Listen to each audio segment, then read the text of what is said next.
പ്രകാശൻ. ഇവൻ്റെ മാളിക്കടവ്, കോഴിക്കോട് മാളിക്കടവാണ് സ്ഥലം. 10-14 കൊല്ലമായി കെട്ടിടത്തിൻ്റെ മുകളിൽ നിന്ന് ജോലി ചെയ്യുമ്പോൾ കെട്ടിടത്തിൻ്റെ മുകളിൽ നിന്ന് വീണതാണ്. ഇവിടെ വന്നിട്ട് ഇപ്പോൾ 11 വർഷമായി. പിന്നെ കുടുംബമുണ്ട്, എങ്കിലും കുടുംബമൊന്നും ആരും പരിഗണിക്കുന്നില്ല. എല്ലാവരും ഓരോരുത്തരുടെ വഴിയിലാണ്. ഭാര്യയും മക്കളൊക്കെ ഉണ്ട്, പക്ഷേ എല്ലാവരും ഒഴിവാക്കി. അപ്പോൾ കഷ്ടത്തിലായപ്പോൾ ആർക്കും വേണ്ട, മരിച്ചു പോകുമെന്ന് വിചാരിച്ചിട്ട് വീട്ടുകാർ തള്ളിയതാ. പക്ഷെ ഇപ്പോൾ ഇവിടെ വന്നിട്ട് 10-12 വർഷം കഴിഞ്ഞു. അപ്പോൾ മരിച്ചിട്ടില്ല. അദ്ദേഹത്തിന് നല്ല മുറിവുകളുണ്ട്, നമുക്ക് പൂർണ്ണമായി ഉണക്കിയെടുക്കാൻ കഴിയാത്ത മുറിവുകളുണ്ട്. പക്ഷേ എങ്കിലും ഡ്രസ്സ് ചെയ്ത് പഴുപ്പില്ലാതെ സൂക്ഷിക്കുന്നു. ഓപ്പറേഷൻ ചെയ്യാൻ ഡോക്ടർമാരും തയ്യാറാവുന്നില്ല. അതാണൊരവസ്ഥ.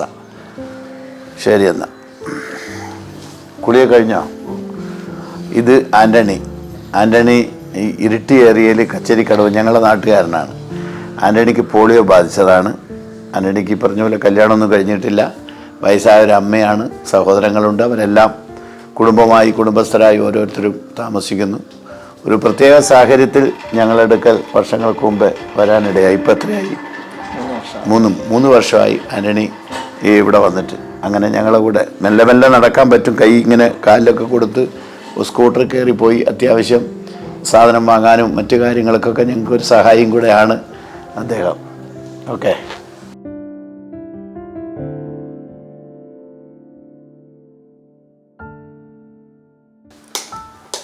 ഇത് അജയകുമാർ. പിന്നെ ഇദ്ദേഹം കണ്ണൂരാണ്. ഇദ്ദേഹം കണ്ണൂർ പ്രസിദ്ധമായ ജോർജ് ബേക്കറിയുടെ ഉടമയുടെ മകനാണ്. പക്ഷേ എന്തുവേണ്ടി ജീവിതത്തിൻ്റെ ദുർനിമിഷങ്ങളിൽ ജീവിതം താളം തെറ്റി മദ്യപാനത്തിന് അടിമയായിപ്പോയി. അതിൻ്റെ ഫലമായി എവിടെയോ വീണതാണ്. വീണപ്പോൾ തലയുടെ ഭയക്കടിച്ചു. അങ്ങനെ അരക്ക് താഴെ തളർന്നു. ചെറിയ ഒരു ഇതുണ്ടെങ്കിലും കാല് നിവർക്കാൻ പറ്റുന്നില്ല. അപ്പോൾ ആ അവസ്ഥയിലായപ്പോൾ അച്ഛനും സുഖമില്ലാതായ, അച്ഛനും പ്രായമായി. ജോർജ് ബേക്കറിയൊക്കെ വിറ്റു, എല്ലാ മക്കളുടെ പകുത്തു കൊടുത്തു. ഇദ്ദേഹത്തിന് നമ്മളുടെ അടുത്തെത്തി. അച്ഛൻ മറ്റൊരു സ്ഥാപനത്തിൽ താമസിക്കുന്നു. അപ്പോൾ ഇദ്ദേഹം കഴിഞ്ഞ എത്രയായിട്ടുണ്ടോ ഇവിടെ വന്നിട്ട്?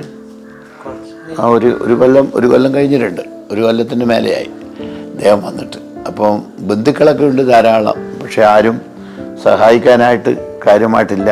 ഈയിടെ അടുത്ത കാലത്ത് ബാംഗ്ലൂരിലുള്ളൊരു സഹോദരിയാണ് അല്പം എന്തെങ്കിലും ഒരു ചെറിയ ഹെൽപ്പ് ചെയ്യുന്നത്. അദ്ദേഹത്തിനും ഈ അവസ്ഥയിലാണ്. ജോബി ജോൺ പിന്നെ ഒന്ന് ചിരിച്ചേ. പിന്നെ ജോബി ജോൺ ജന്മന വൈകല്യമുള്ള ആളാണ്.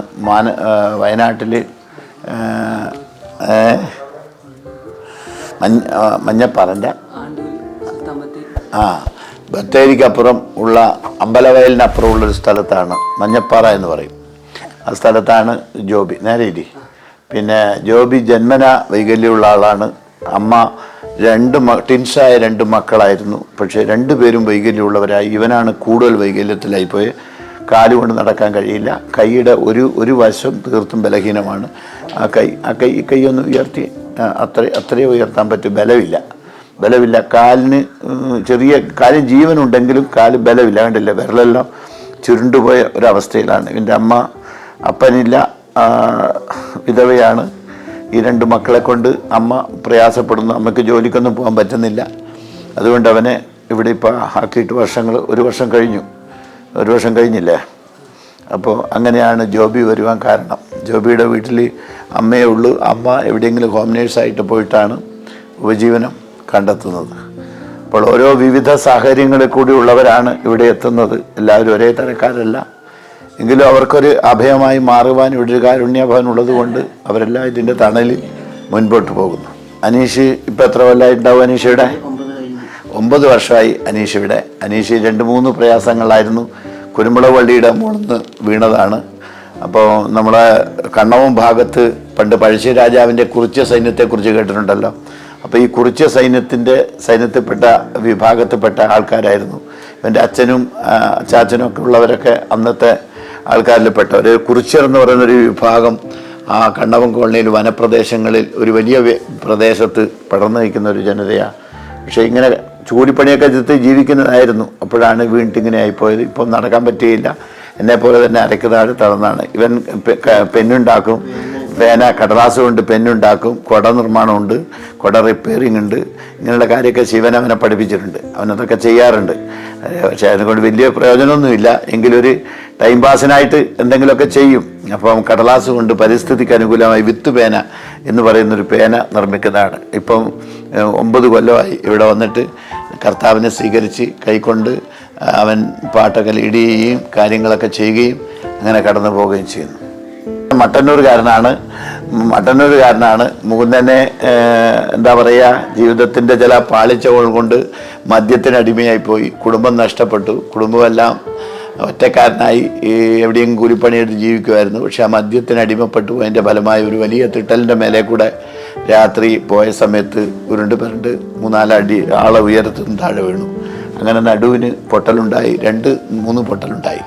അങ്ങനെ പൊട്ടലുണ്ടായി ആശുപത്രിയിലായിരുന്നു, പരിയാരത്തായിരുന്നു. മട്ടന്നൂർ ആശുപത്രി കിടക്കുമ്പോഴാണ് ഞാൻ രാഷ്ട്രീയക്കാർ, പ്രവർത്തകരാണ്, അയൽവക്കക്കാർ വന്ന് എന്നെ കാണുന്നത്. അങ്ങനെ അദ്ദേഹത്തിന് മെല്ലെ നടക്കാൻ പറ്റുന്ന ഒരു ചെറിയ കണ്ടീഷൻ വന്നു. പിന്നെ ഇവിടെ വന്നതിന് ശേഷം ട്രീറ്റ്മെൻറ്റൊക്കെ ചെയ്തു. ശരിക്കും അദ്ദേഹത്തിന് സ്പൈനൽ കോഡിന് വലിയ തകരാറ് പറ്റിയില്ല.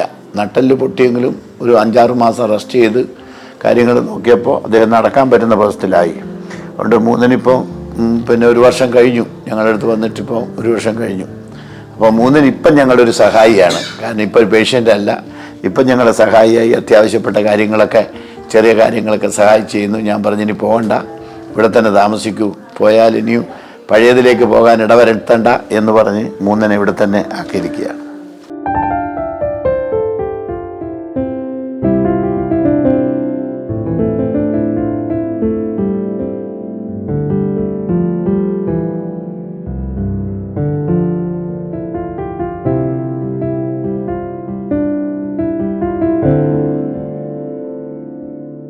ഇത് കൃഷ്ണൻ.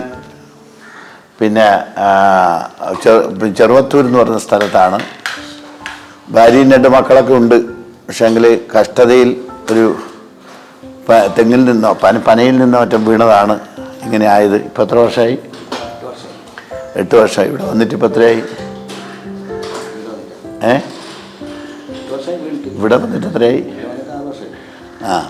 ഇത്രയും വർഷമായി കൃഷ്ണൻ ഇരിക്കുന്നു. കൃഷ്ണന് മാനസിക പ്രശ്നമുണ്ട്. അതുകൊണ്ടൊരു പൂർണ്ണമായൊരു സന്തോഷ സമാധാനം അനുഭവിക്കാൻ ഇതുവരെയും കഴിഞ്ഞിട്ടില്ല. ശരീരത്തിന് ഒരുപാട് വിഷയങ്ങളെന്ന് തോന്നത്തക്കതിൽ മാനസിക പ്രശ്നമുണ്ട്.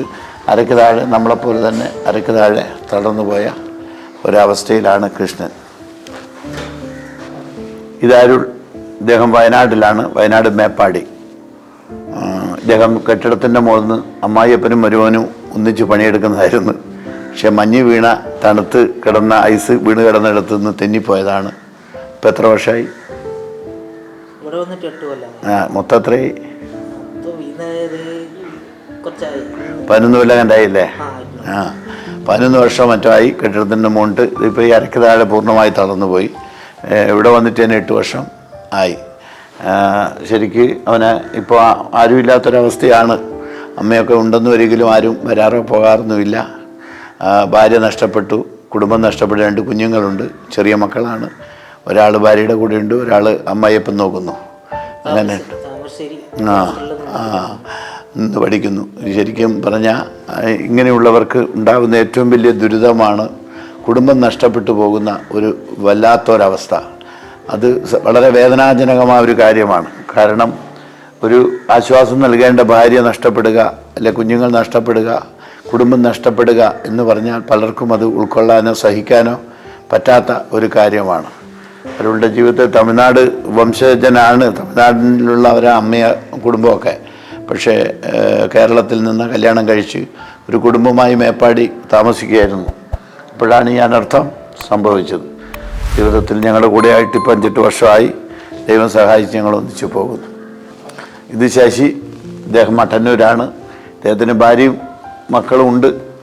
പിന്നെ ഒരു ഉപേക്ഷിക്കപ്പെട്ട ആളല്ല. അദ്ദേഹം തിരിച്ചു പോകും. അദ്ദേഹത്തിന് വീടില്ല ഇപ്പോൾ. അദ്ദേഹത്തിൻ്റെ ഒരു വീടിൻ്റെ കാര്യം പഞ്ചായത്തിൻ്റെയൊക്കെ സഹായത്തോടെ ചെയ്തു തുടങ്ങുന്നു. ഭാര്യ ഇടയ്ക്ക് വരാറുണ്ട്, മോനും വരാറുണ്ട്. മോനും ചില ലോറിയിലൊക്കെ ഒരു പണിയെടുക്കുന്നു. പിന്നെ ഇതുപോലെ കിണറ്റിൽ വീണതാണ്. ഇപ്പം എത്ര വർഷമായി ഉണ്ടാവും? 2 വർഷം ആകെ 2 കഴിഞ്ഞിട്ടുള്ളൂ. ഇവിടെ വന്നിട്ട് ഇപ്പോൾ 1 വർഷം. ഇവിടെ വന്നിട്ട് ഇപ്പോൾ 1 വർഷം ആകാറായി. ഇത് കുഞ്ഞിരാമൻ. ഇദ്ദേഹം കാസർഗോഡ് മുള്ളേരിയ പ്രദേശത്താണ്. ഇപ്പോൾ ഇവിടെ വന്നിട്ട് എത്രയായി? 7ാമത്തെ വർഷമാണ് ഇവിടെ. ഭാര്യയും മക്കളൊക്കെ ഉണ്ടായിരുന്നു. അവരൊക്കെ മുമ്പേ തന്നെ ജീവിതത്തിൻ്റെ അനേകർക്ക് എനിക്ക് ദുഃഖം ഉണ്ടാകുന്നൊരു സംഗതി എന്ന് വെച്ചാൽ ജീവിതത്തിൻ്റെ പാതയിൽ പരാജയപ്പെട്ടു പോകുന്നു. ഈ മദ്യപാനം എന്ന തെറ്റായ ശീലങ്ങൾക്ക് അടിമപ്പെടുന്നതോടുകൂടെ കുടുംബ ബന്ധങ്ങൾ പോലും നഷ്ടപ്പെട്ടു പോകുന്നു. ഗൾഫിലൊക്കെ പോയി കാലിന് ചെറിയ വൈകല്യം ഉണ്ടായിരുന്നു ആദ്യമേ.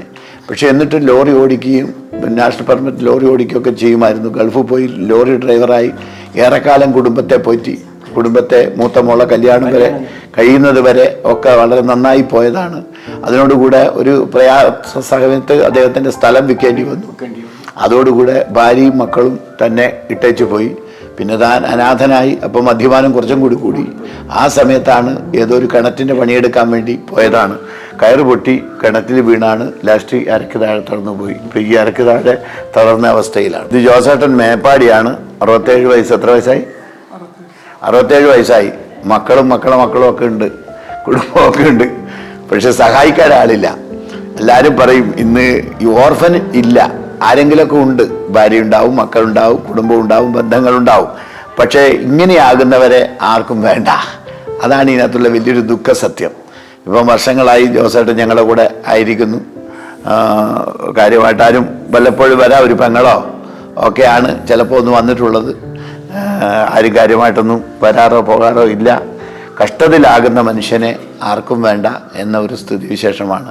കാരണം ആരോഗ്യമുള്ള കാലത്ത് എല്ലാവർക്കും വേണം, ആരോഗ്യമില്ലാതെ ആയാൽ പിന്നെ ആർക്കും വേണ്ട. ജോസേട്ടനും മരത്തുമെന്ന് വീണതാണ്. നല്ല കർഷക തൊഴിലാളിയായി കൂലിപ്പണിയെടുക്കും, പറമ്പിൽ പണിയെടുക്കും, അങ്ങനെയുള്ള കാര്യങ്ങളൊക്കെ ചെയ്തുകൊണ്ടിരുന്ന പോയിരുന്ന ആളാണ്.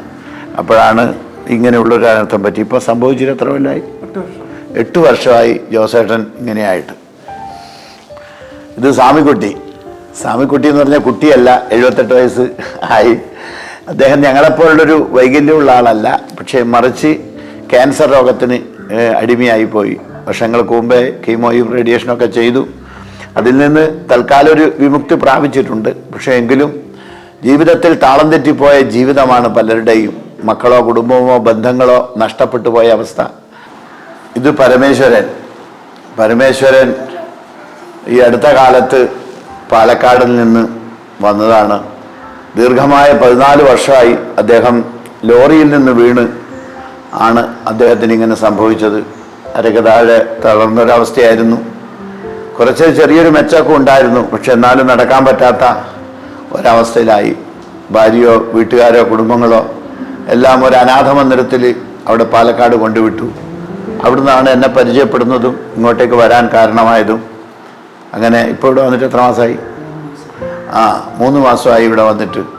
പാലക്കാട് നിന്ന് വന്നതാണ്. വീട്ടുകാരോ കുടുംബക്കാരോ ഒന്നും തിരിഞ്ഞു നോക്കിയില്ല.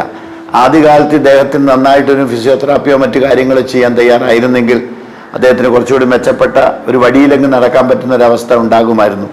പക്ഷെ എല്ലാവരും കഷ്ടത്തിലാകുന്നതോട് തള്ളിക്കളയുന്നതിൻ്റെ ഫലമായി പലർക്കും ഫിസിയോതെറാപ്പിയൊന്നും സ്ഥിരമായി കിട്ടാതെ അത് വലിയ ചിലവുള്ള കാര്യമായതുകൊണ്ട് അനേകരും അതിന് തയ്യാറാവുന്നതുമില്ല. അദ്ദേഹവും ഈ പറഞ്ഞ പോലെ ഗൾഫിലൊക്കെ ജോലി ചെയ്ത ആളായിരുന്നു. ഇപ്പം കാലൊക്കെ കണ്ടില്ലേ, കാലൊക്കെ ടമ്പറായി ഇരിക്കുന്ന ഒരവസ്ഥയാണ്. പൊട്ടിയിട്ടുണ്ടല്ലോ. ഇതൊക്കെ എവിടെ തട്ടിയത്? എങ്ങനെയാണ് പൊട്ടിയത്? കാല് ഭയങ്കരമായിരിക്കുന്ന ടൈറ്റായി പോകുന്നൊരവസ്ഥയാണ്. ഇദ്ദേഹത്തിന് മെനിഞ്ചൈറ്റിസ് എന്ന് പറയുന്ന ഒരു രോഗം വന്ന് ഗൾഫിലായിരുന്നപ്പോൾ ആ രോഗം വന്ന് നാട്ടിലേക്ക് വന്നതാണ്. ശരീരം പിന്നെ ബലഹീനമായി. നെഞ്ചിന് അരക്ക് താഴോട്ട് ഉള്ള ഭാഗം ബലഹീനമായി. ഇപ്പോഴാണെങ്കിൽ തീർത്തും സ്പൈനൽ കോഡ് നഷ്ടപ്പെട്ടിട്ടില്ല. പക്ഷെ അതിൻ്റെ ഫലമായി കാലൊന്നും നമ്മുടെ പരിധിയിൽ ഒതുങ്ങാത്ത വിധം എന്താ പറയുക, അങ്ങോട്ടും ഇങ്ങോട്ടും പിടിച്ചു വലിക്കുന്ന ഒരവസ്ഥയാണ്. വീൽ ചെയറിൽ കയറാനോ മറ്റു കാര്യത്തിനോ നമ്മളെ ഇഷ്ടപ്രകാരം കാല് വഴങ്ങുകയില്ല. ഇദ്ദേഹം ഇവിടെ മട്ടന്നൂരിനടുത്ത കാര എന്ന് പറയുന്ന സ്ഥലത്താണ് താമസിക്കുന്നത്. ഇപ്പോൾ ഇവിടെ വന്നിട്ട് എത്രയായി? 2 വർഷമായി ഇവിടെ വന്നിട്ട്. പിന്നെ അദ്ദേഹത്തിൻ്റെ ഭാര്യ നഷ്ടപ്പെട്ടതാണ്. അദ്ദേഹത്തിന് മക്കൾ 2 പേര് ചെറുതാണ്. സഹായിക്കാൻ ആളില്ലാത്തതുകൊണ്ട്, വയസ്സായ ഒരു അമ്മയാണുള്ളത്. അതുകൊണ്ട് സഹായിക്കാൻ ആളില്ലാത്തതുകൊണ്ടാണ് ഇവിടെ അഡ്മിറ്റ് ആക്കേണ്ടി വന്നത്. ഡൈനിങ് ഹാളാണ്. താഴെ ഇതേപോലുള്ള ഡൈനിങ് ഹാളുണ്ട്. താഴത്തെ അവർക്ക് താഴെയായിരിക്കും ഭക്ഷണം കൊടുക്കുക, മേലത്തെ അവർക്ക് മേലെയാണ് ഭക്ഷണം കൊടുക്കുക. അദ്ദേഹത്തെ ഇദ്ദേഹത്തിൻ്റെ പേര് തോമസ്. ഇദ്ദേഹം എപ്പോഴും വാച്ചുണ്ടല്ലോ കയ്യിൽ. പിന്നെ തോമസ് 5 വർഷമായി മരത്തുമെന്ന് വീണല്ലേ, മരത്തുമെന്ന് വീണിട്ട് അരയ്ക്ക് താഴെ തളർന്നു പോയതാണ്. ഈ തോമസിന് 5 വർഷമായി. പക്ഷെ വേണ്ടും പോലെ ആരും പരിഗണിക്കാത്തതിൻ്റെ ഫലമായും ഒരു ഫിസിയോതെറാപ്പിസ്റ്റ് വന്ന് ഫിസിയോതെറാപ്പി ചെയ്തിട്ട് കാല് പൊട്ടിച്ച് കളഞ്ഞു. അതിൻ്റെ പേരിൽ കാലിവിടെ ജോയിൻറ്റ് വിട്ടുപോയി. അതിൻ്റെ ഫലമായി ഫിസിയോതെറാപ്പി ചെയ്യാനും പറ്റുന്നില്ല, ഇരിക്കാനും പ്രയാസമുണ്ട്. വളരെ പ്രയാസപ്പെട്ട വീൽചെയറിലൊക്കെ കയറുന്നത്. ഈയിടെ പോയി കണ്ടപ്പോൾ വളരെ ദയനീയമായ സ്ഥിതി കണ്ടിട്ട് എല്ലാവർക്കും പറ്റുന്നൊരു വലിയൊരു തകരാറ് ഇതാണ്. ഡോക്ടർമാർ ഞങ്ങൾ ആശുപത്രിയിൽ എത്തുമ്പോൾ ആദ്യം തന്നെ വിധി എഴുതും, ഇനി ഒരിക്കലും നടക്കുകയില്ല എന്ന് വിധി എഴുതും. അതോടുകൂടെ വീട്ടുകാർ ഉപേക്ഷിക്കും. കാരണം അവർ നോക്കുമ്പോൾ വിറ്റുപെറുക്കി ചികിത്സിച്ചാലും പ്രയോജനമൊന്നുമില്ല, ഇനി ഇയാൾ നടക്കുകയില്ല എന്ന് ഡോക്ടർമാർ വിധി പറയുന്നതോടുകൂടെ എന്നേക്കുമായി അവരെല്ലാം മനസ്സുകൊണ്ട് ഇവരിൽ നിന്ന് അകന്നു തുടങ്ങും. അപ്പോൾ പിന്നത്തെ കെയറിങ്ങും പിന്നത്തെ സഹകരണവും ഒക്കെ വളരെ വിചിത്രമാണ്. മക്കളുണ്ട്, ഭാര്യയുണ്ട്. ഇദ്ദേഹത്തിൻ്റെ ഒരു അമ്മയുണ്ട്, ഒറ്റയ്ക്ക് താമസിക്കുന്ന. അവരാണ് ദൈവത്തെ അറിഞ്ഞതിൻ്റെ പേരിൽ എന്നെ വിളിച്ചു പറഞ്ഞ് തോമസിനെ എങ്ങനെയെങ്കിലും കൊണ്ടുവരണം. അല്പസ്വല്പം പുകവലിക്കൊക്കെ അടിമപ്പെട്ടു പോയിരുന്നു. പിന്നെ പറഞ്ഞിട്ട് കാര്യമില്ല. കിടന്ന കിടപ്പിൽ മാനസികമായി തകർന്നു പോയൊരവസ്ഥ വരുമ്പം പുകവലിയും മദ്യപാനമൊക്കെ പലരും എടുക്കും. അതിനൊന്നും അവരെ കുറ്റം പറയാൻ കഴിയില്ല. കാരണം അതുകൊണ്ട് ഈ അടുത്ത കാലത്താണ് തോമസ് ഞങ്ങളുടെ അടുത്ത് എത്തിയത്. അദ്ദേഹത്തിന് മുറിവുണ്ട്, ഇത് എടുക്കണ്ട, അദ്ദേഹത്തിന് മുറിവുണ്ട്. ഈ വരുന്ന മിക്ക ആൾക്കാരും ഇതുപോലെ ഇതിപ്പോൾ 2 ചന്തിക്ക് മുറിവാണ്. ഈ മുറിവ് ബെഡ്സോറാണ്, കിടന്നിട്ടും ഇരുന്നിട്ടുമൊക്കെ പൊട്ടുന്നതാണ്. ഇതുപോലെ മിക്ക ആളും ഈ ഊരയുടെ അരയ്ക്ക് താഴെയുള്ള ഭാഗം, ഈ ഭാഗങ്ങളിലോ ഇവിടെയോ ഒക്കെ കണ്ടിലെ എല്ലുകളാണ്. കാരണം മാംസം ഇല്ല, അതുകൊണ്ടാണ് പൊട്ടിപ്പോകുന്നത്. ഇങ്ങനെ ഈ പൊട്ടിപ്പോകുന്നത്. അതുകൊണ്ടാണ് നേഴ്സിനെ നിർത്തി, ഞങ്ങളെ നേഴ്സാണിത്. പിന്നെ അവളുടെ പേര് മിനി. പിന്നെ 8 വർഷമായിട്ട് ഇവിടെ നേഴ്സായി തുടരുന്നു. ഇങ്ങനെയുള്ള എല്ലാ കേസുകളുടെ കാര്യങ്ങളും നേഴ്സാണ് ചെയ്യുന്നത്. കാരണം ഈ എല്ലാവിധത്തിലും ഈ മുറിവുമായിട്ടാണ് മിക്ക ആളും ഇവിടെ വന്നിട്ടുള്ള ഏതാണ്ട് 120 പേരെയാണ് ഞങ്ങൾ ഇതുവരെ ഈ സ്ഥാപനത്തിൽ 22 വർഷമായി അക്കോമഡേറ്റ് ചെയ്തത്. ഈ 120 പേരിൽ നല്ല പങ്കാളും മുറിവ് ഉള്ള ബെഡ്സോറുള്ളവരായിരുന്നു. പക്ഷെ അവരുടെ എല്ലാം മിക്കവരുടെയും മുറിവുകൾ ഉണക്കി ഭദ്രമാക്കിയതിന് ശേഷമാണ് എന്ത് ചെയ്തത്, പിന്നെ കടന്നു പോയിട്ടുള്ളത്. അപ്പോൾ ഈ ഒന്നാമത്തെ ഞങ്ങളുടെ ലക്ഷ്യം മുറിവ് ഉണക്കിയെടുക്കുക എന്നുള്ളതാണ്. പിന്നെയാണ് ആത്മീയ വിഷയത്തിലേക്കും അവരുടെ മറ്റ് വീൽ ചെയറിൽ കയറാനും ടോയ്ലറ്റിൽ പോകാനും മറ്റു കാര്യങ്ങളൊക്കെ അഭ്യസിപ്പിക്കുന്നത്.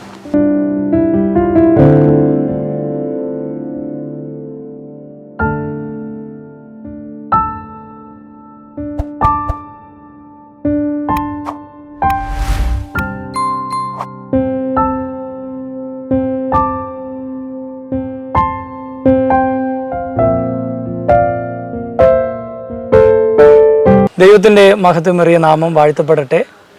ഇന്ന് ക്രൈസ്റ്റ് ബ്ലസ്സസ് ആയിരിക്കുന്നത് കണ്ണൂർ ജില്ലയിലെ കൂത്തുപറമ്പ് വേങ്ങാട് റൂട്ടിൽ കൈതച്ചാൽ എന്ന് പറയുന്ന സ്ഥലത്ത് കാരുണ്യ ഭവൻ എന്ന് പറയുന്ന ഒരു സ്ഥാപനത്തിലാണ്. ഒരുപക്ഷെ ഈ സ്ഥാപനത്തെക്കുറിച്ച് നിങ്ങൾ കേട്ടിരിക്കാൻ സാധ്യതയുണ്ടെങ്കിലും പൂർണ്ണമായി ശാരീരിക വൈകല്യങ്ങളുള്ള അനേകരെ പുനരധിവസിച്ചിരിക്കുന്ന ഒരു അനുഗ്രഹിക്കപ്പെട്ടൊരു സ്ഥാപനമാണ്. അത് നടത്തുന്നത് ബഹുമാനപ്പെട്ട പാസ്റ്റർ മോഹനൻ നായർ അവർകളാണ്. ഇന്ന് നമ്മൾ ഈ സ്ഥാപനം സന്ദർശിക്കുവാനും ഈ സ്ഥാപനത്തെക്കുറിച്ച് കുറച്ച് കാര്യങ്ങൾ നമുക്ക് തുറന്ന് കേൾക്കാൻ കഴിയും. നമുക്ക് ചില കാര്യങ്ങൾ സ്ഥാപനത്തെക്കുറിച്ചും പ്രിയ പാസ്റ്ററിനെ കുറിച്ചും നമുക്ക് കേൾക്കാം. പാസ്റ്റർ, ഇതെങ്ങനെയാണ് നിങ്ങൾക്ക് ഈ ഒരു അപകടം അല്ലെങ്കിൽ പ്രയാസം സംഭവിച്ചത്? എൻ്റെ 24-ാമത്തെ വയസ്സ് തികയുന്നതിന് മുമ്പേ 23 വയസ്സിൽ വിവാഹിതനായി. 8-ാമത്തെ മാസം ഞാൻ ജോലി ചെയ്തുകൊണ്ടിരിക്കെ മരം മുറിക്കുകയായിരുന്നു അന്നത്തെ ജോലി. എല്ലാതരം ജോലികളും ചെയ്യുമായിരുന്നു. അന്ന് മരം മുറിച്ചപ്പോൾ മുറിച്ച മരം മറുകുറ്റി വീണു. അതിൻ്റെ ഫലമായി ഞാൻ മരം കൈവിട്ട് താഴെ വീണു പോവുകയും എന്നെ എടുത്ത് കുടഞ്ഞതിൻ്റെ ഫലമായി എൻ്റെ നട്ടലിൽ പൊട്ടി സ്പൈനൽ കോഡ് വേർപിരിഞ്ഞു പോവുകയും അതിൻ്റെ ഫലമായി എൻ്റെ അരയ്ക്ക് താഴ്വശം പൂർണ്ണമായി തളർന്നു പോവുകയും ചെയ്തു. കുടുംബത്തെക്കുറിച്ചൊന്ന് ചില കാര്യങ്ങൾ. ഞാൻ ഒരു ഹൈന്ദവ കുടുംബത്തിൽ ജനിച്ചു വളർന്ന, ഒരു നായർ തറവാട്ടിൽ ജനിച്ചു വളർന്ന ഒരാളാണ്. എൻ്റെ അച്ഛൻ്റെ പേര് കണ്ണൻ നമ്പ്യാർ, അമ്മ ലക്ഷ്മി അമ്മ. ഞങ്ങൾ കൂത്തുപറമ്പിനടുത്ത ചിറ്റാരപ്പറമ്പ് സ്വദേശികളാണ്. പക്ഷേ ഞങ്ങൾ ജന്മം മാത്രമേ അവിടെ ഉണ്ടായിരുന്നുള്ളൂ. എൻ്റെ അച്ഛൻ കുടിയേറ്റക്കാരനായ മലയോര ഗ്രാമമായ കൂട്ടുപുഴയിലാണ് ജീവിച്ചിരുന്നത്. ഞങ്ങൾ 10 മക്കളും വളർന്നത് അവിടെയാണ്. ഞങ്ങളുടെ കുടുംബം അങ്ങനെ ഒരു വലിയ കുടുംബമായിരുന്നു. എന്നാൽ 23-ാമത്തെ വയസ്സിൽ വിവാഹിതനായി എൻ്റെ ഭാര്യയുടെ വീട് തിരുവനന്തപുരത്തായിരുന്നു. അവളുടെ മാതാപിതാക്കൾ കുടിയേറ്റക്കാരായ കർഷകരായിരുന്നു.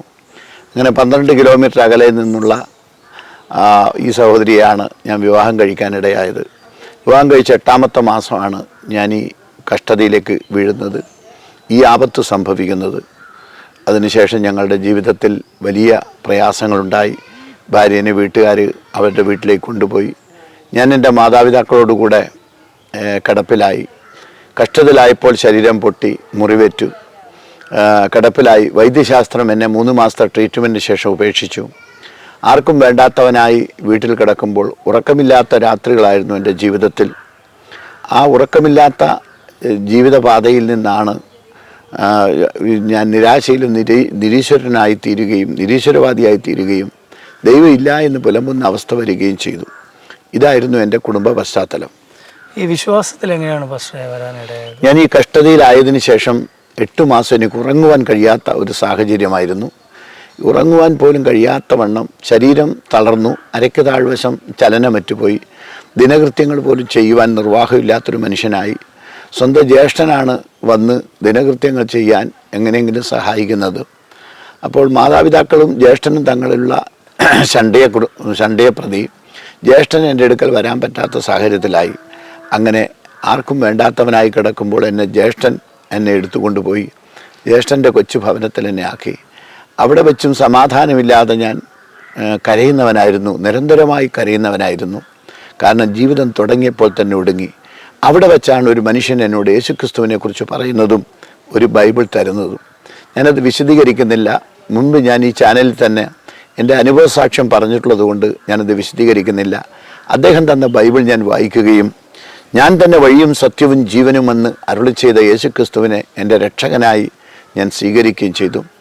അവർണ്ണനീയമായ സമാധാനവും സന്തോഷവും പ്രത്യാശയും ദൈവം എനിക്ക് നൽകി. അങ്ങനെ 1985 വിവാഹം നടക്കുന്നു. 86 മാർച്ച് 8-ാം തീയതി ഞാൻ വീഴുന്നു. 86 ഒക്ടോബർ മാസം ഒരു രാത്രി ഞാൻ രക്ഷിക്കപ്പെടുന്നു.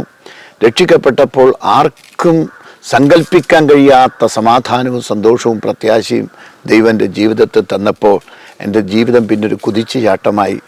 കഷ്ടതയിലാണെങ്കിലും എനിക്ക് ശേഷിക്കുന്ന ജീവിതം ജീവിക്കണമെന്നും അത് ദൈവമഹത്വത്തിനായി തീരണമെന്നും അനേകരെ ദൈവിക സത്യങ്ങളിലേക്ക് എത്തിക്കണമെന്നും ആഗ്രഹിച്ചു. അങ്ങനെയാണ് ഞാൻ ഈ വിശ്വാസ സത്യത്തിലേക്ക് വന്നത്. 7-ാമത്തെ വർഷമാണ് ഞാൻ സ്നാനമേറ്റ് കർത്താവിൻ്റെ കൽപ്പനകൾ അനുസരിക്കാനിടയായത്. എങ്കിലും അതിൻ്റെ ഇടയ്ക്ക് ഒരുപാട് പ്രയാണ കാലഘട്ടങ്ങളുണ്ട്. അതൊന്നും ഞാനിപ്പോൾ വിശദീകരിക്കുന്നില്ല. മുൻപ് നിങ്ങൾ ചിലർ കേട്ടിട്ടുള്ളതാണ്. പക്ഷേ ഈ കാരുണ്യ ഭവൻ ആരംഭിക്കാൻ എങ്ങനെയാണ് സാഹചര്യം? ഈ കഷ്ടത്തിലായതിനു ശേഷം ഞാൻ കത്തിൽ കൂടി ഞങ്ങൾ ഒരു 5 പേരെ പരിചയപ്പെടുവാനിടയായി. ഇതുപോലെ തളർന്നുപോയ 5 പേരെ, പരസ്പരം ഞങ്ങൾ അനുഭവിക്കുന്ന ദുഃഖങ്ങൾ കൊണ്ട് ഒരേ തുല്യ ദുഃഖിതരായ 5 പേരെ, ഇതുപോലെ തളർന്നു പോയവരെ, ആക്സിഡൻറ്റ് പറ്റിയവരും മരത്തിൽ നിന്ന് വീണവരും കെട്ടിടത്തിൻ്റെ മുകളിൽ നിന്ന് വീണവരും കിണറ്റിൽ വീണവരൊക്കെ ആയ 5 പേരെ പരിചയപ്പെടാനിടയായി. ഈ 5 പേരെ പരിചയപ്പെടാനിടയായപ്പോൾ ഞങ്ങൾ പരസ്പരം ഞങ്ങളെ ദുഃഖങ്ങളെ ഷെയർ ചെയ്യും. കത്തിൽ കൂടിയാണ്, അന്ന് ഫോണില്ല. അങ്ങനെ ഷെയർ ചെയ്ത സമയത്ത് ഒരു മനുഷ്യൻ എൻ്റെ ദൃഷ്ടിയിൽ വന്നു. തളർന്നു കിടക്കുന്ന ഒരു മാത്യു. ആ മാത്യുവിന് ആരും ഉണ്ടായിരുന്നില്ല. വയസ്സായ അമ്മ മാത്രമേ ഉള്ളൂ, കണ്ണ് കാണുന്നുമില്ല. അദ്ദേഹം എന്നോട് പരിതപിച്ചു, സഹോദരാ, നമുക്ക് ആരുണ്ട്? അമ്മയും അപ്പൻ്റെയും കാലശേഷം നമുക്ക് ആരുണ്ട്? ആരുമില്ലല്ലോ. അപ്പനാണെങ്കിൽ തീർത്തും നടക്കാനൊന്നും വയ്യാത്ത അവസ്ഥയിലായി, വാർദ്ധക്യമായി. അപ്പോൾ അങ്ങനെ ഇരിക്കെ ഞാൻ ഈ മാത്യുവിന് വേണ്ടി പ്രാർത്ഥിച്ചതാണ്. മാത്യുവിന് വേണ്ടി, ദൈവമേ, ആരുടെയെങ്കിലും ഹൃദയത്തിൽ ഒരു പ്രേരണ കൊടുക്കണം, ഇങ്ങനെ തളർന്നു പോയ മനുഷ്യരെ ഉദ്ധരിക്കാൻ ഒരു പ്രേരണ കൊടുക്കണം. ഇതായിരുന്നു എൻ്റെ പ്രാർത്ഥന. ആ പ്രാർത്ഥനയുടെ അവസാനം ദൈവാത്മാവിനോട് പറഞ്ഞു, അത് നീ തന്നെ ചെയ്യുക. അങ്ങനെ 2000-ൽ ആരംഭിച്ചതാണ് ശരിക്കും പറഞ്ഞാൽ കാരുണ്യഭവൻ എന്ന പ്രസ്ഥാനം. എൻ്റെ കയ്യിൽ സാമ്പത്തികമായിട്ടൊന്നൊരു മാർഗമുണ്ടായിരുന്നില്ല. ഞാൻ ഉടുതുണിക്ക് മറുതുണിയില്ലാത്തൊരു മനുഷ്യനായിരുന്നു. മലന്ന് കിടക്കുന്നിടത്തുനിന്ന് എന്ത് ചെയ്യാൻ കഴിയും? പക്ഷേ ആ സമയത്താണ് ദൈവാത്മാവിനോട് പറയുന്നത്, കാരുണ്യഭവൻ നീ തന്നെ ചെയ്യുക. അങ്ങനെ കഷ്ടതയുടെ നാളുകളിൽ ഞാൻ പ്രാർത്ഥിക്കുവാൻ തുടങ്ങി. കാരുണ്യഭവൻ എന്ന സ്വപ്നം കണ്ട് പ്രാർത്ഥിക്കാൻ തുടങ്ങി. അതിന് ഭാവന കണ്ട് പ്രാർത്ഥിക്കുവാൻ തുടങ്ങി. ദൈവവചനം നീതിമാൻ്റെ ആഗ്രഹം സാധിപ്പിക്കുമെന്നാണ്. ഞാൻ അതിനുവേണ്ടി പ്രാർത്ഥിക്കാൻ തുടങ്ങി. എനിക്ക് വേണ്ടിയല്ല, അന്യർക്ക് വേണ്ടി. അങ്ങനെ 2001 ഏതാണ്ട് 5 പേരെ താമസിപ്പിക്കാൻ തക്കവണ്ണം 5 കട്ടിലിടാവുന്ന ഇന്ന് നിങ്ങൾ കാണുന്ന അതിൻ്റെ ആദ്യത്തെ പോർഷൻ ഉണ്ടാകുവാനിടയായി. ഒരു വിധവയുടെ 2500 രൂപ സംഭാവനയിൽ തുടങ്ങിയതാണ്. അവിടം തുടങ്ങി അത് ആ വിധത്തിൽ പൂർത്തീകരിക്കുവാൻ ദൈവം സഹായിച്ചു. അങ്ങനെയാണ് കാരുണ്യഭവൻ എന്ന സ്വപ്നം യാഥാർത്ഥ്യമായത്. തുടർന്ന് 5 വർഷവും കൂടെ കഴിഞ്ഞപ്പോൾ 5 കട്ടിലിൽ 6 പേർ കിടക്കുവാൻ തുടങ്ങി. അപ്പോൾ അതിൻ്റെ ബാക്കിക്ക് വേണ്ടി പ്രാർത്ഥിക്കുവാൻ തുടങ്ങി. സ്ഥലമുണ്ടായിരുന്നില്ല. എനിക്ക് ആകെ ഉണ്ടായിരുന്ന 11.4 സെൻറ്റ് സ്ഥലത്തിൽ 6.25 സെൻറ്റ് സ്ഥലവും ഞാൻ ഈ കാരുണ്യഭവൻ എന്ന ട്രസ്റ്റിലേക്ക് കൊടുത്തു. അങ്ങനെ കാരുണ്യഭവൻ എന്ന ട്രസ്റ്റ് ഉണ്ടായെങ്കിലും സാധാരണക്കാരായ വിശ്വാസികളായിരുന്നു ട്രസ്റ്റ് മെമ്പേഴ്സ്. അങ്ങനെ 5 വർഷം കഴിഞ്ഞപ്പോൾ അതിൻ്റെ മേലേക്ക് പണിയുവാൻ വേണ്ടി പ്രാർത്ഥിച്ചു. അതും ദൈവം തമ്പുരാൻ അത്ഭുതകരമാമ്പണം പൂർത്തിയാക്കി. പിന്നെ 7 പേരെയും കൂടി പാർപ്പിക്കാനുള്ള ഏതാണ്ട് 9 പേരെയും കൂടി മേലെ പാർപ്പിക്കാനുള്ള സൗകര്യമായി. അങ്ങനെ കഷ്ടിച്ച് 15 പേരെ പാർപ്പിക്കാനുള്ളൊരു സൗകര്യം ആ താഴെയും മേലെയും കൂടിയായി. അതിനുശേഷം ഓരോ വിഷയത്തിനും പ്രാർത്ഥിക്കാൻ തുടങ്ങി. ഇന്ന് നിങ്ങൾ കാണുന്ന പോലെ 25 പേരെ പാർപ്പിക്കാനുള്ള ഒരു സൗകര്യം ദൈവം തന്നു. അങ്ങനെ 120 പേരെയാണ് ഞങ്ങൾ ഈ 22 വർഷങ്ങൾ കൊണ്ട് ഈ കാരുണ്യഭവനിൽ അഡ്മിറ്റ് ചെയ്തത്. ഈ 120 പേരിൽ ഏതാണ്ട് 70ഓളം പേർ നിലനിൽക്കുന്നു. അവർ പല മേഖലയിൽ നിലനിൽക്കുന്നു. 50ഓളം പേർ കർത്താവിനെ കൈക്കൊണ്ട് വിശ്വാസികളായി ദൈവത്തെ അറിഞ്ഞ് അവർ ചെറിയ ചെറിയ കാര്യങ്ങൾ ചെയ്തും ഉത്സാഹമുള്ളവരായി, പ്രത്യാശയുള്ളവരായി, സന്തോഷവും സമാധാനമുള്ളവരായി അവർ പല ഭാഗത്തും നിലനിൽക്കുന്നു. ഞങ്ങൾക്ക് 120 പേരെ ഒന്നിച്ച് പാർപ്പിക്കാൻ സൗകര്യമില്ല. ഇപ്പോഴാണ് 25 പേർക്കുള്ള സൗകര്യമായത്. ഇപ്പോൾ തന്നെ 17 പേരായി. ഇന്നൊരാൾ വരുന്നുണ്ട്. അടുത്ത ഈ ദിവസം ഈ വർഷം കഴിയുമ്പോഴത്തേക്ക് തന്നെ 3 ആളും കൂടെ വരുന്നുണ്ട്. 20 ആളാകും. ഇങ്ങനെയാണ് ഈ കാരുണ്യഭവൻ എന്ന സ്വപ്നവും ഞങ്ങളുടെ ജീവിതത്തിൽ യാഥാർത്ഥ്യമായി തീർന്നത്. പാസ്റ്റർ, ഇപ്പോൾ നമ്മുടെ ഈ കൂട്ടായ്മ എവിടെയാണ് ഇപ്പോൾ നടക്കുന്നത്? ഞാൻ രക്ഷിക്കപ്പെട്ട് 7ാമത്തെ വർഷമാണ് കണ്ണൂരിലെ ഡെന്നിസ് പടിക്കം പാസ്റ്ററുടെ കൈക്കീഴ് സ്നാനമേൽക്കുവാൻ ഇടയാകുന്നത്. കഷ്ടതയിൽ നിന്നായതുകൊണ്ട് എൻ്റെ അടുക്കൽ അധികം പേരൊന്നും വരാറുണ്ടായിരുന്നില്ല. ആകെ വന്നുകൊണ്ടിരുന്നത് ഇന്ന് എൻ്റെ വൈസ് ചെയർമാനായിരിക്കുന്ന വിജയമോഹൻ ബദറാണ്. എന്നേക്കാൾ സീനിയറായി സുവിശേഷകനായിരുന്ന അദ്ദേഹം വല്ല കാലത്തും ഒരു കണ്ണൂരിൽ നിന്ന് കഷ്ടപ്പെട്ട് ഈ പാലത്തുംകട വന്ന മലയിലേക്ക് വരും. ഞാൻ 3 മാസം മാതാപിതാക്കളോടുകൂടെ, 3 മാസം ആശുപത്രിയിൽ, അടുത്ത 2.5 വർഷം ജ്യേഷ്ഠൻ്റെ കൂടെ, പിന്നത്തേതിൽ 3.5 വർഷം ഏകദേശം എൻ്റെ ഭാര്യ വീട്ടിലവിടെ അയ്യങ്കുന്നൽ മലയിൽ. അതിനുശേഷം അവിടുന്ന് പ്രാർത്ഥിച്ചാണ് ദൈവം എനിക്ക് 5 സെൻറ്റ് ഭൂമിക്ക് വേണ്ടി പ്രാർത്ഥിച്ചപ്പോൾ ഇവിടെ തന്നത്. അതിനുശേഷമാണ് ഞങ്ങൾ ഇവിടെ വന്ന 92-ലാണ് ഞങ്ങൾ വരുന്നത്. 1992. അന്ന് മുതൽ ഞാനൊരു കൂട്ടായ്മ ആഗ്രഹിച്ചാണ് ഇവിടെ വന്നത്. പക്ഷേ ഞങ്ങൾക്കൊരു കൂട്ടായ്മ ഇവിടെ ഉണ്ടായിരുന്നില്ല. ഏതാണ്ട് 58 കിലോമീറ്റർ നെടുകയും കുറുകയും ക്രിസ്തീയ കൂട്ടായ്മ ഇല്ലാത്തൊരു പ്രദേശമായിരുന്നു. അതുകൊണ്ട് ഈ ദേശത്ത് വന്നപ്പോൾ കൂട്ടായ്മയില്ല. പക്ഷേ ആദ്യ ഒരാഴ്ച ഞങ്ങൾ ഈ ഭവനത്തിൽ, തൊട്ടപ്പുറത്തെ ഭവനത്തിൽ ഞങ്ങൾ ഗോവിന്ദേട്ടൻ്റെ വീട്ടിൽ കൂട്ടായ്മ കൂടി. അന്ന് ഞങ്ങൾക്ക് സുവിശേഷ വിരോധികൾ വളരെയധികം ഉപദ്രവവും എതിർപ്പുകളും ഉണ്ടാക്കി. എന്നാൽ അതിനുശേഷം പിറ്റത്തെ ആഴ്ച ഈ വിജയമോഹൻ ബദർ എൻ്റെ തലയെ കൈവച്ച് പ്രാർത്ഥിച്ചിട്ട് എന്നോട് പറഞ്ഞു, താങ്കൾ ഈ കൂട്ടായ്മ തുടങ്ങണം. നിങ്ങൾ 2-4 പേരേ ഉള്ളെങ്കിലും ആ 4 പേരിൽ തുടങ്ങണം. അങ്ങനെ ആരംഭിച്ച കൂട്ടായ്മയാണ്. ഇന്ന് 30ഓളം പേർ ഞങ്ങൾ കാരുണ്യഭവനുള്ള പേഷ്യൻറ്റിനെ കൂടാതെ, എൻ്റെ കുടുംബത്തെ കൂടാതെ ബാക്കി കുറച്ച് പേർ പുറത്തുനിന്ന് വരുന്നു. അങ്ങനെ ഞങ്ങൾ ഇവിടെ ഒരു 30ഓളം പേരുള്ളൊരു കൂട്ടായ്മ നയിക്കുന്നു. ആ കൂട്ടായ്മയുടെ ശുശ്രൂഷകനും ഞാൻ തന്നെയാണ്. ദൈവകൃപയാൽ അതും ചെയ്യുവാൻ ദൈവം കൃപ നൽകി.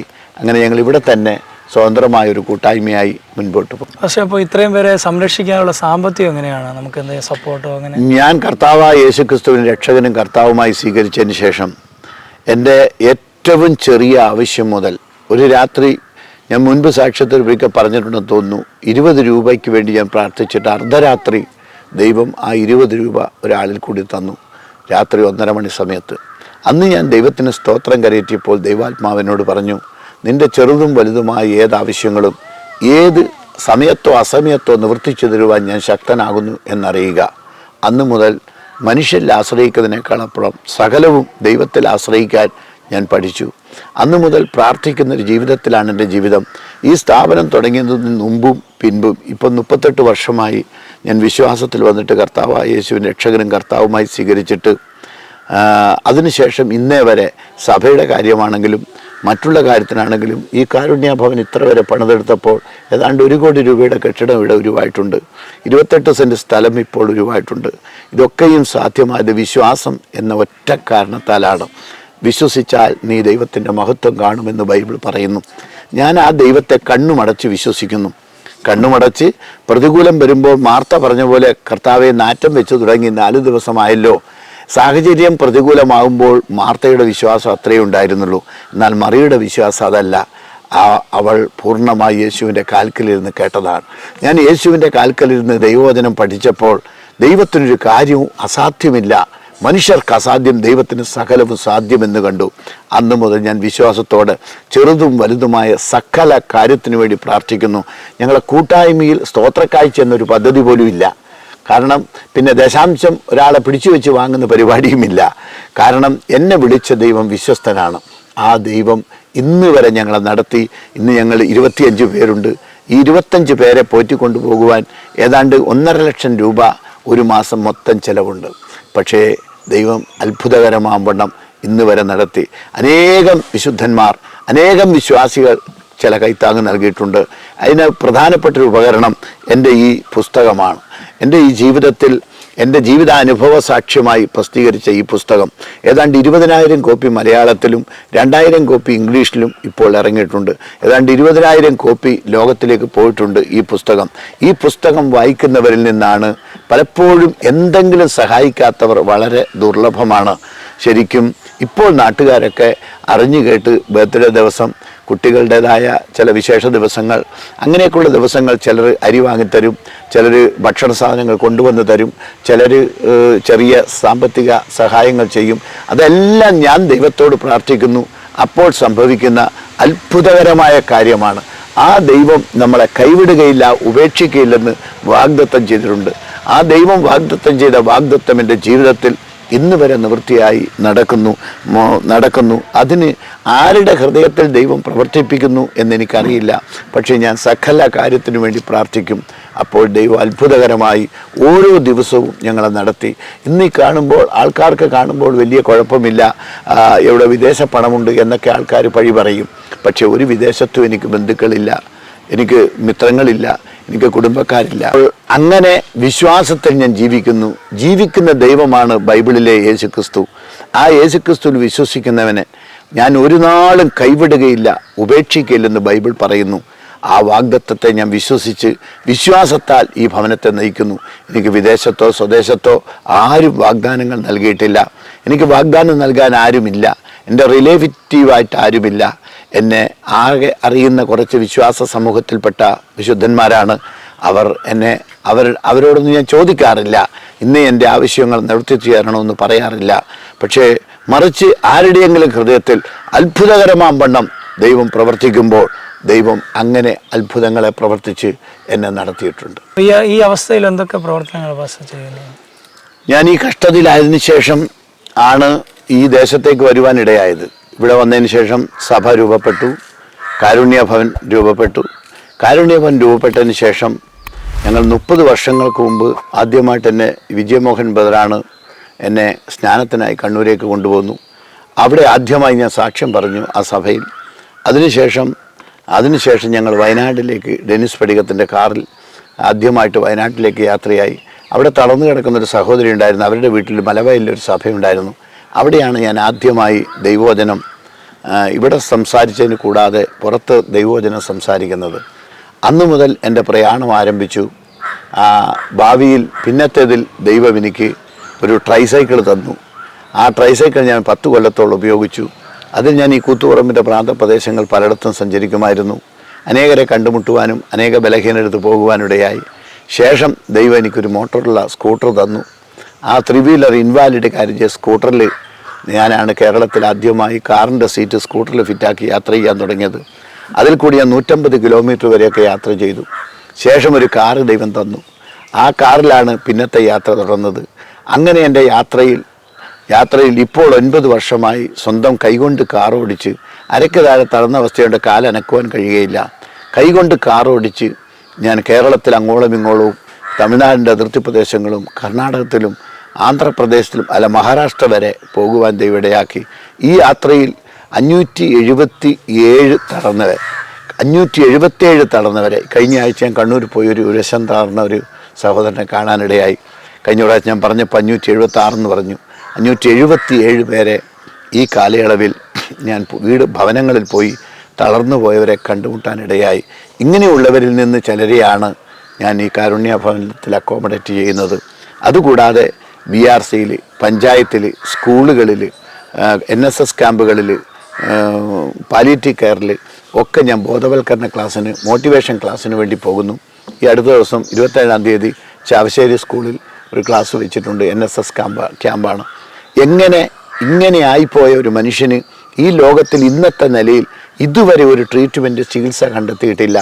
സ്പൈനൽ കോഡ് വേർപെട്ടു പോയാൽ, അല്ലെങ്കിൽ 25% കൂടുതൽ ക്ഷതം സംഭവിച്ചു പോയാൽ അവരെ ഉദ്ധരിക്കാൻ തക്കവണ്ണം ഒരു ചികിത്സാ സമ്പ്രദായം ലോകത്തിൽ എങ്ങുമില്ല. അതിൻ്റെ ഫലമായി ഇപ്പോൾ തന്നെ കേരളത്തിൽ 30,000-ൽ കൂടുതൽ ആൾ കേരളത്തിൽ 4 ചുവരുകൾക്കുള്ളിൽ കഴിയുന്നു. ചുരുക്കം പേരെ പുറത്തിറങ്ങാൻ സാധിച്ചിട്ടുള്ളൂ. ബാക്കിയുള്ളവരൊക്കെയും കിടന്ന് പൊട്ടി മുറിവേറ്റ് കഷ്ടതയിലായി, രോഗം ബാധിച്ച്, ആ മുറിവ് കൂടുതലായി, കിഡ്നി ബാധിച്ച്, യൂറിൻ ഇൻഫെക്ഷൻ വന്ന് അവർ മരിച്ചു പോകുന്ന ഒരു സ്ഥിതിവിശേഷമാണ്. എന്നാൽ ഇങ്ങനെയുള്ളവരെ എങ്ങനെ കണ്ടെത്തി അവരെ ഉദ്ധരിക്കാം, എങ്ങനെ അവരെ രൂപാന്തരപ്പെടുത്താം, എങ്ങനെ അവരെ ദൈവത്തിലെ കൈപിടിച്ച് നടത്താം, എങ്ങനെ അവരെ പ്രത്യാശയുള്ളവരാക്കി, പ്രതീക്ഷയുള്ളവരാക്കി മാറ്റാം, ഇതാണ് എൻ്റെ ലക്ഷ്യം. ദൈവം എനിക്ക് തന്ന ഈ പകുതി തളർന്നുപോയ ജീവിതം എനിക്ക് നിരാശപ്പെട്ട് മൂലയ്ക്ക് ചുരുണ്ടുകൂടി കിടക്കുവാൻ താല്പര്യമില്ല. ഈ ജീവിക്കുന്ന ദൈവത്തിൻ്റെ സത്യത്തെ അവരും ഞാൻ പിടിച്ചതുപോലെ ദൈവത്തെ പിടിച്ചുകൊണ്ടാൽ, അല്ലെ കർത്താവായ യേശുവിനെ രക്ഷകനായി സ്വീകരിച്ചുകൊണ്ടാൽ, അവർക്ക് മാനസാന്തരപ്പെട്ട് സുവിശേഷത്തിൽ വിശ്വസിച്ചാൽ രക്ഷ പ്രാപിക്കാം, നിത്യജീവൻ പ്രാപിക്കാം. ഈ പ്രത്യാശയിൽ അവരെത്തിച്ചാൽ എൻ്റെ പകുതി പണി കഴിഞ്ഞു. പിന്നെ അവർ ദൈവവും അവരും തങ്ങളിലായിക്കൊള്ളും. അങ്ങനെ ഞാൻ ഈ വക പ്രവർത്തികളൊക്കെ ചെയ്യുന്നു. അതിനിടയ്ക്ക് പരിസ്ഥിതി മീറ്റിങ്ങിന് പോകുന്നു, മരം വെച്ച് പിടിപ്പിക്കാൻ പോകുന്നു, സാമൂഹ്യമായ പല കാര്യങ്ങൾ ഇടപെടുന്നു. 1-2 കാര്യങ്ങളല്ല, കുടുംബശ്രീ നടത്തുന്നു. ഇങ്ങനെ 100 കൂട്ടം കാര്യങ്ങൾ ഞാൻ ഇപ്പോഴും ചെയ്യുന്നു. കൂടാതെ ഒരു 3-3.5 ഏക്കർ സ്ഥലത്ത് ഈ 10 വർഷമായി കൃഷി ചെയ്തു വരുന്നു. സ്വന്തമായി അല്പ ഭക്ഷ്യപദാർത്ഥങ്ങൾ ഉൽപ്പാദിപ്പിക്കാൻ, കീടനാശിനിയില്ലാത്ത ഭക്ഷ്യപദാർത്ഥങ്ങൾ ഉൽപ്പാദിപ്പിക്കാൻ കൃഷി ചെയ്തു വരുന്നു. അതിലും കുറച്ച് ഇൻകം എൻ്റെ കുടുംബ സന്ധാരണത്തിനായി ഉണ്ടാക്കുവാൻ സാധിക്കുന്നു. ഞാൻ ഇന്ന് ആത്മീയ മേഖലയിലും ഭൗതിക മേഖലകളിലും പല മേഖലകളിലും ആത്മീയ ശുശ്രൂഷയിലും മീറ്റിങ്ങുകൾക്ക് പ്രസംഗിക്കാൻ പോകുന്നു, സാക്ഷ്യം പറയുവാൻ പോകുന്നു. വിളിക്കുന്നിടത്തൊക്കെ ജനുവരി 15 തിരുവനന്തപുരത്തേക്ക് 2 മീറ്റിങ്ങിന് വിളിച്ചിട്ടുണ്ട്. ഞാൻ തിരുവനന്തപുരത്തേക്ക് വരികയാണ്. ശരിക്കും പറഞ്ഞാൽ ഇങ്ങനെയുള്ള അനേക കാര്യങ്ങളെ ഞാൻ ഇപ്പോൾ ചെയ്തു വരുന്നു. പക്ഷേ ഇനി തുടർന്നുള്ള മുന്നോട്ടുള്ള പ്രയാണം അല്ലെങ്കിൽ ഭാവി എങ്ങനെയാണ്? നമ്മുടെ പൊതുജനത്തോട് എന്താണ് പാസ്റ്ററിന് പറയാനുള്ളത്? ഇതുപോലെ തളർന്നുപോയ മനുഷ്യരോട് എനിക്ക് പറയുവാനുള്ളത്, രോഗഭാരം ഒരു രോഗഭാരമല്ല, പാപഭാരമാണ് ഭാരം. മനുഷ്യൻ പാപത്തിൽ അകപ്പെട്ടു പോയവനാണ്. അവൻ ജന്മന പാപത്താൽ ബന്ധിക്കപ്പെട്ടവനാണ്. അവൻ പാപത്തിൽ നിന്ന് പരിഹാരം വന്നാൽ അവൻ്റെ ജീവിതം ദൈവം കയ്യേറ്റുകൊള്ളും. അതുകൊണ്ട് ബൈബിൾ പറയുന്നൊരു വാക്കുണ്ട്, ആദ്യം അവൻ്റെ രാജ്യവും നീതിയും അന്വേഷിക്കുക, അതോടുകൂടെ എന്ത് തിന്നും, എന്ത് കുടിക്കും, എന്ത് ഉടുക്കുമെന്ന് നിങ്ങളുടെ ശരീരത്തിനായിക്കൊണ്ടോ ജീവനായിക്കൊണ്ടോ വിചാരപ്പെടരുത്. ഈ വകയൊക്കെയും ദൈവത്തെ അറിയാത്ത മനുഷ്യൻ അന്വേഷിക്കുന്നു, നിങ്ങൾക്കോ ഈ വകയൊക്കെയും ആവശ്യമെന്ന് സ്വർഗസ്ഥനായ പിതാവ് അറിയുന്നുവല്ലോ. പ്രിയ സഹോദരങ്ങളെ, 38 വർഷമായി ആ വാഗ്ദത്തം പോലെ എൻ്റെ ജീവിതത്തിൽ എല്ലാവരാലും ഉപേക്ഷിക്കപ്പെട്ട, ആർക്കും വേണ്ടാത്തവനായി തീർന്ന, അല്ലെ ശരീരം ബലഹീനമാക്കപ്പെട്ടപ്പോൾ ബന്ധുജനങ്ങളാൽ തിരസ്കരിക്കപ്പെട്ട എൻ്റെ ജീവിതത്തിൽ ജീവിക്കുന്ന ദൈവത്തെ അനുഭവിച്ചറിഞ്ഞപ്പോൾ അന്നൊന്ന് വേണ്ടുന്ന തന്ന് പോറ്റുവാൻ ദൈവം ശക്തനാണെന്ന് ഞാൻ അറിഞ്ഞു. ഭാവിയിൽ മുൻപോട്ടുള്ള പ്രയാണത്തിൽ എനിക്ക് വലിയ സ്വപ്നങ്ങളുണ്ട്. ഞാൻ കൂടുതൽ സ്വപ്നം കാണുന്നു. പത്തനംതിട്ട ഒരു സ്ഥാപനത്തിൻ്റെ ബ്രാഞ്ച് ആരംഭിക്കുവാൻ ഞങ്ങൾ തുടങ്ങിയതാണ്. പക്ഷേ ഇപ്പോൾ തൽക്കാലം ഒന്ന് മരവിപ്പിച്ച് നിർത്തിയിരിക്കുകയാണ്. ഞങ്ങൾക്ക് ആ സ്ഥലത്തിൻ്റെ ലീസ് അഗ്രിമെൻറ്റ് ലഭിച്ചില്ല. എന്നാൽ തുടർന്നും ഇത് വളരെയധികം ആൾക്കാർ ഇന്ന് കേരളത്തിൽ മാത്രമല്ല ലോകത്തിലൊക്കെയും പോലീസിൻ്റെ റിപ്പോർട്ടും പ്രകാരം 11 ആൾ കേരളത്തിലെ റോഡിൽ കിടന്ന് മരിക്കുന്നു ഡെയിലി. 15ഓളം ആൾ ശരീരം പകുതി ഭാഗമോ കഴുത്തിന് താഴെയോ തളർന്നു പോകുന്നവരായിത്തീരുന്നു. ഇങ്ങനെയുള്ളൊരു വലിയ ജനസമൂഹം നമുക്ക് ചുറ്റും നിൽക്കുന്നു. ഇങ്ങനെയുള്ളവരെ അവരും സമൂഹത്തിൻ്റെ ഭാഗമാണെന്ന് കണ്ട് ഒരു കൈത്താങ്ങ് നൽകുവാൻ നമുക്കാർക്കും ഒരാളുടെ കൈ വെട്ടിക്കൊടുത്തോ കാല് വെട്ടിക്കൊടുത്തോ സഹായിക്കാൻ കഴിയുകയില്ല. എന്നാൽ കൈയില്ലാത്തവന് കയ്യായും കണ്ണില്ലാത്തവന് കണ്ണായും കാലില്ലാത്തവന് കാലായും ഭക്ഷണമില്ലാത്തവന് നമ്മൾ കഴിക്കുന്ന ഭക്ഷണത്തിൽ ഒരു അംശം വേർതിരിച്ചും നമുക്ക് ഏതെങ്കിലും വിധത്തിൽ മനസ്സുണ്ടെങ്കിൽ ഇങ്ങനെ തളർന്നു പോയ ജീവിതങ്ങളെ അവരെ കുറ്റപ്പെടുത്തുകയോ വിധിക്കുകയോ ചെയ്യാതെ അവരായിപ്പോയ അവസ്ഥയിൽ നിന്ന് അവരെ യാഥാർത്ഥ്യത്തിലേക്ക് സമൂഹത്തിൻ്റെ ഒരു ഭാഗമാണ് അവരെന്നും മനസ്സിലാക്കി അവരെ കൈപിടിച്ച് നടത്തുവാൻ ആവോളം സമൂഹം ബാധ്യസ്ഥരാണ്. അതുകൊണ്ട് സമൂഹത്തിൽ എന്നെ കേൾക്കുന്ന എല്ലാവരോടും പൊതുജനത്തോട് ഞാൻ ആഹ്വാനം നൽകട്ടെ. ഇങ്ങനെ ചെയ്യുന്ന ഈ ശുശ്രൂഷയെ നിങ്ങളുടെ കരത്തിലാണ്, നിങ്ങളുടെ കരം അതിൻ്റെ പിൻപിലുണ്ട്. ദൈവം കൊട്ടയിലിറക്കി ആർക്കും കൊടുക്കാറില്ല. എന്നാൽ സഹജീവികളിൽ കൂടിയാണ് ദൈവം തൻ്റെ അത്ഭുതകരമായ പ്രവൃത്തി ദൈവം നിവർത്തിക്കുന്നത്. അതിനായി ഞാൻ ഈ സ്ഥാപനത്തെ നിങ്ങൾക്ക് പരിചയപ്പെടുത്തുന്നു. ഈ സ്ഥാപനത്തിൽ ഇനിയും ചില കാര്യങ്ങൾ ചെയ്തെടുക്കാനുണ്ട്. ഞങ്ങൾക്കൊരു ലിഫ്റ്റിൻ്റെ ആവശ്യം ഒഴിച്ചുകൂടാൻ കഴിയാത്തൊരു പ്രശ്നമായി മാറിയിരിക്കുന്നു. മുകളിലുള്ള പേഷ്യൻറ്റിനെ താഴെ ഇറക്കാനും താഴെ നിന്ന് മുകളിൽ കയറ്റുവാനും പലപ്പോഴും ബുദ്ധിമുട്ടായി തീർന്നിരിക്കുന്നു. ആർക്കെങ്കിലും കൈത്താങ്ങ് നൽകുവാൻ സ്വമനസാലെ, ആരും നിർബന്ധിക്കുന്നില്ല, ഞാനും നിർബന്ധിക്കുന്നില്ല, സ്വമനസാലെ നിങ്ങൾക്ക് എന്തെങ്കിലും ഒരു കൈത്താങ്ങ് നൽകുവാൻ താല്പര്യമെങ്കിൽ നിങ്ങൾക്ക് എൻ്റെ ഫോൺ നമ്പറിൽ ബന്ധപ്പെടാം. ഈ സ്ക്രീനിൽ നിങ്ങൾക്ക് ഫോൺ നമ്പർ അദ്ദേഹം നൽകുന്നതായിരിക്കും. ഓക്കെ, ദൈവം നിങ്ങളെ അനുഗ്രഹിക്കുമാറാകട്ടെ. പ്രിയ പ്രേക്ഷകരെ, പ്രിയ ദൈവമക്കളെ, ഈ അനുഭവം നിങ്ങൾ ശ്രവിച്ചല്ലോ. തികച്ചും ദൈവം നൽകിയ ദർശനപ്രകാരം വിശ്വാസത്താൽ നടത്തപ്പെടുന്ന ഒരു അനുഗ്രഹിക്കപ്പെട്ട സ്ഥാപനമാണ് ഈ കാരുണ്യ ഭവൻ എന്ന് പറയുന്നത്. കണ്ണൂർ ജില്ലയിലാണ്. നിങ്ങൾക്ക് എപ്പോൾ വേണമെങ്കിലും ഇവിടെ കടന്നു വരാം, സന്ദർശിക്കാം. ഇവിടെയുള്ള അന്തേവാസികളുമായി സമയങ്ങൾ ചെലവഴിക്കാം. ഈ പ്രവർത്തനങ്ങളെ ഓർത്ത്, ഈ ശുശ്രൂഷയെ ഓർത്ത് നിങ്ങളുടെ വിലയേറിയ പ്രാർത്ഥനയും സഹകരണവും സഹായവും നിങ്ങൾ ആവശ്യപ്പെട്ടുകൊണ്ട് ഞങ്ങളുടെ ഈ പ്രോഗ്രാം അവസാനിപ്പിക്കുന്നു. ദൈവം നമ്മെല്ലാവരെയും ധാരാളമായി അനുഗ്രഹിക്കട്ടെ. ആമേൻ.